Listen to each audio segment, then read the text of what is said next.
Edward Bernard Branch is a visionary. He was able to capture the essence of Black Catholicism and Christianity by connecting the heritage of the Lyke house down into the Acts of the Apostle, when in Acts chapter 8, verse 26 to 39, Philip the Apostle encountered an Ethiopian official who was in his chariot reading the scroll from the prophet Isaiah.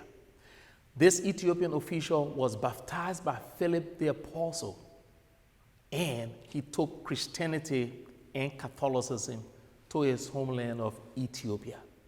And what is amazing about this story is this, that during the 12th century, there was a great Christian king called Lalibela who decided to commission 12 churches hewed from stone in honor of this Ethiopian official baptism to Christianity and Catholicism. Lalibela built these churches, and one of those churches, called the Church of St. George is the patron of Ethiopia, is the church so beautifully and magnificently built that inspired the architectural design of the Lyke house in its cruciform. Msgr has been an epic individual who has both the vision and the collaborative spirit.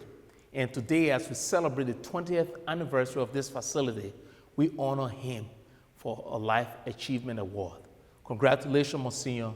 You've done a great job, and we will continue to bring to fulfillment the great work that God has begun in you.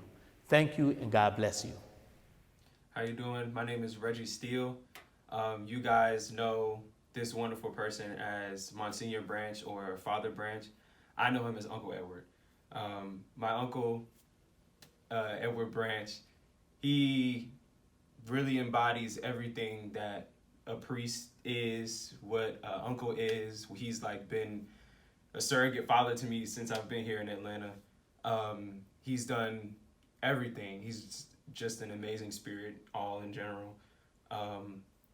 And I feel his presence walking into the Lyke house for my first time today. It's pretty amazing what he's done here. Through the spirit that he's passed on to Father Mark, who is an amazing person as well, to Ashley Morris, who is also an amazing person as well. I've had the pleasure of meeting both of them and befriending both of them. Uncle Edward is definitely just an all-around amazing person. He's so high-spirited, he's so enthusiastic, and everything you can possibly think of. He's a key cornerstone to our part of our family. Being there through, his ups and downs and everything for the past couple months, a year actually, almost. It's been kind of tough, but, he sticks right through it. God's got him. Everybody in here has got him. And I'm so happy to be here to present this award to him and celebrate his achievements and everything that he's done so far.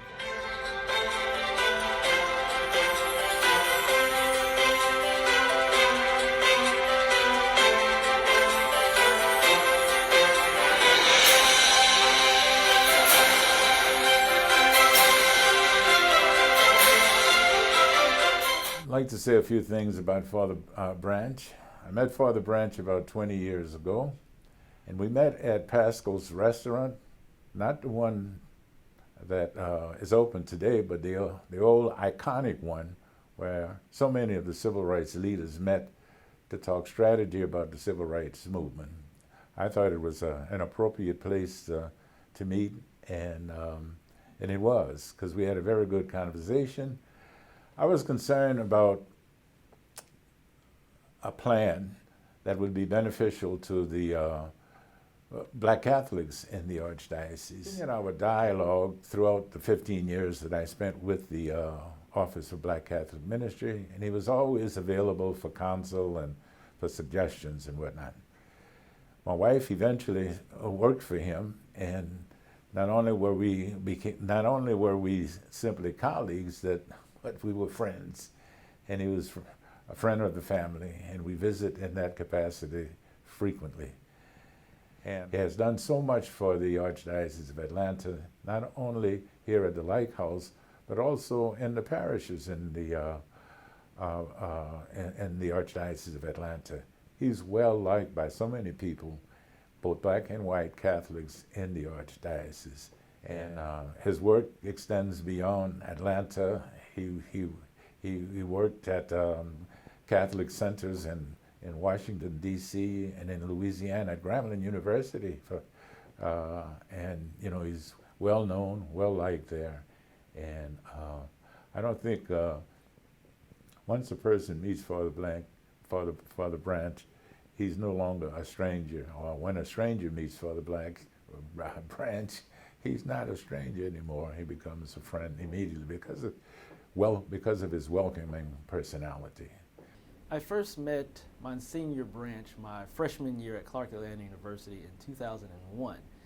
I found out about the Lyke House through a prayer service that was happening, but it was at that prayer service where I finally came and was introduced to the Lyke House and introduced to the student body and Msgr Branch, who was then Father Branch.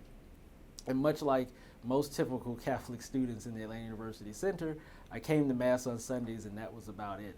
I didn't really become engaged with the community until I had an experience with Msgr Branch my sophomore year, when I was going to lunch and he caught me walking across the parking lot, stopped me, engaged me in conversation, and then took me to the Beautiful to eat lunch.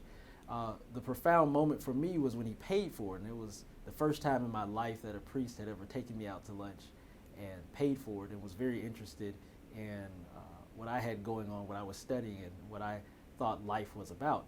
And it was at that moment that I realized I owed Msgr and the community a chance to see what Lyke House was really about, because he took a chance and just hung out with me. And if you ask him about that story today, he'll tell you all he wanted to do was have lunch with somebody. But it was something simple like that that got me engaged in the Lyke House community. If I had to have one word to describe Msgr Branch, what he means to me and my family, that word would be blessing.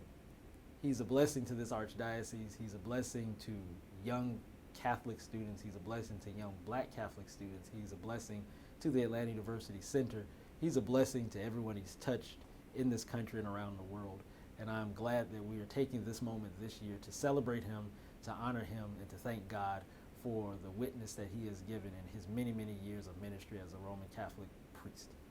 Msgr Branch, thank you for being a beacon of Christ's light and wisdom in our lives.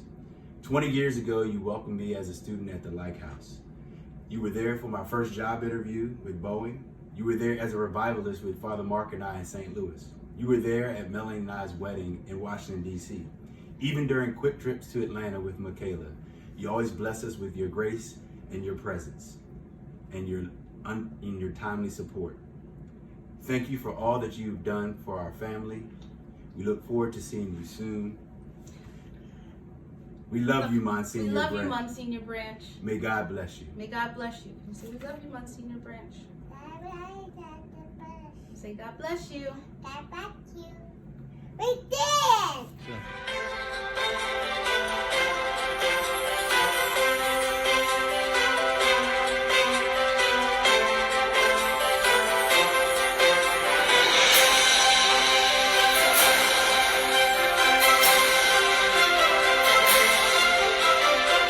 Of the nature of this place, you know, you've got the largest gathering of black scholars anywhere in the world, and there was no Newman Center here.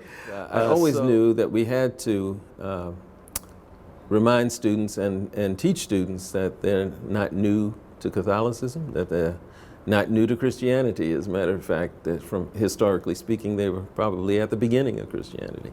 So that's how the place came to be. Archbishop Marino was gone by the time I came. He hired me, but he was gone by the time I came, and Archbishop Lyke, whom I had known forever, came, and he said, well, just keep doing what you've been doing. So we were really trying to get it done quickly, but we couldn't as quickly as we needed to. As a matter of fact, he died 2 years after I got here from cancer.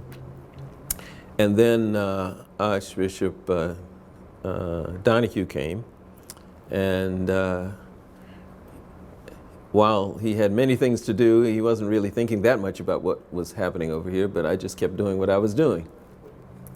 And then finally we had the capital campaign for many things. That was quite a successful capital campaign. They asked for $80 million and they got $100 million, and so this was one of the many projects. I think we had 40 construction projects going on at one time for the capital, after the capital campaign. So that's, I guess, in seed some of what happens here. But a Newman Center is a place in which the name of the game is to do formation of Catholic Christians for the next generation. And so it's good to have them in a place like this, because if anything's going to happen, they have to do it. And because if they don't do it, it doesn't get done. And so they have to learn liturgy as they're doing this evening. They have to learn the nuts and bolts of the church and learn to be church themselves. And so anybody who comes, you know, there are Catholics that come sometimes because they like to be in these university centers with a lot of young people around, but and then they want to take over. But you know, I always invited them out the front door. But so that's it. That's what Newman Center is.